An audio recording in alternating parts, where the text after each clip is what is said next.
আজকের সকালটা কিন্তু বেশ ঝলমলে ছিল, অনেক দিন পর রোদ উঠেছিল। হ্যালো এভরিওয়ান, আমি Soumi, welcome back to my new video. সেই ঝলমলে রোদে ফিল নিতে নিতে ঝটপট করে আমার পড়ানো কমপ্লিট করে নিচে গিয়ে ঝটপট করে তাল ঘষতে বসে গিয়েছিলাম, যাতে মামুনির কাজে কিছুটা হেল্প হয়। মামুনি তালের বড়া আর ক্ষীর বানিয়েছিল। সেই কাজ কমপ্লিট করে তারপর রেডি হয়ে নিয়েছিলাম তাড়াতাড়ি শুভ্রদার কাছে গিয়ে আমাদের বিয়ের অ্যালবামের ছবি সিলেক্ট করব বলে। ফাইনালি অ্যালবাম মোটামুটি রেডি হয়েই গিয়েছিল, প্রিন্ট পাঠানো বাকি ছিল। তো ফাইনাল টাচের জন্য মানে কি ফাইনাল ছবি তাও একবার দেখে নেওয়ার জন্য শুভ্রদা ডেকেছিল। তো সেগুলো দেখছিলাম, ভালো লাগছিল।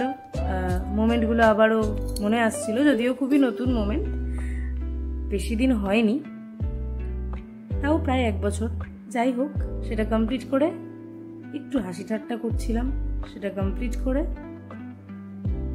আবারও ফিরে গেলাম বাড়িতে। তো আজকের ভিডিওটা এই পর্যন্তই। দেখা হচ্ছে নতুন একটি ভিডিওতে। সবাই ভালো থেকো, সুস্থ থেকো, টাটা। আর অবশ্যই সাপোর্ট করো, ভালোবাসা দিও, like, comment, share and subscribe. Tata.